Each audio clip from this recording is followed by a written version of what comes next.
Coffee is produced between the Tropic of Cancer and the Tropic of Capricorn. More specifically, the ideal coffee growing conditions are found in the equatorial belt. And in this case of coffee, it's known as the bean belt.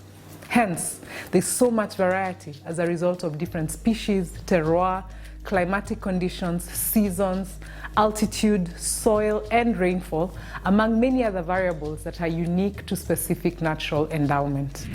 The best Arabica coffees are grown in altitudes of between 800 and 2,000 meters above sea level.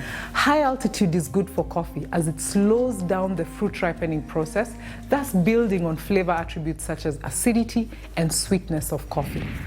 The Arabica variety is generally planted at higher altitudes than Robusta, which can grow at lower altitudes of between 200 and 600 meters.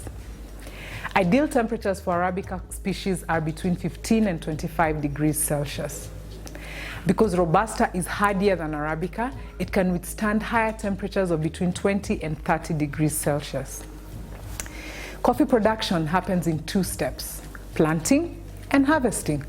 Coffee is perennial. It starts off as seedlings in a nursery for roughly 9 months and then is transferred to a plantation or farms where it grows for 3 to 4 years before yielding its very first crop. Depending on rainfall patterns or seasons, one can expect a harvest once or twice a year.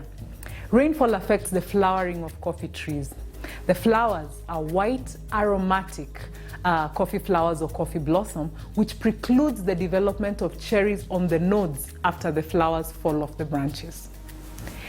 Green cherry-like fruits take their place and gradually ripen by changing color to yellow, orange, or red, depending on the variety. Harvesting is the second step. Once ready, the cherries are selectively picked for optimal cup quality. Pluck them red ripe or deep yellow. Most small-scale producers trade their coffee to factories in cherry form, and they're paid per kilo of cherry delivered, which is usually a low fraction of the final price, given there's very little value added at this stage. Latin America, Asia, and Africa make up the main growing regions of the world.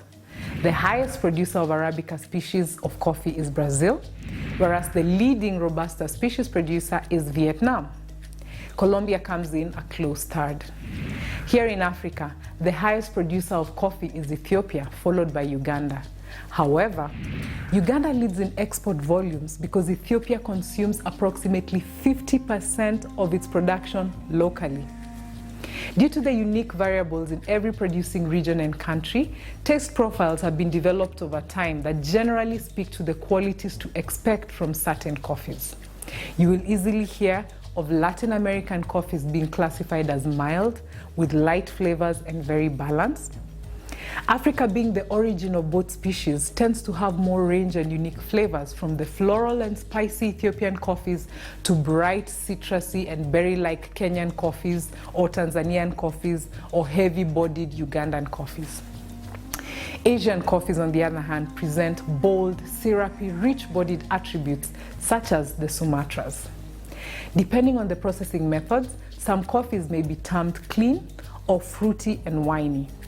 And just like that, based on historical data, you can start to develop a taste and preference to savor your favorite beverage.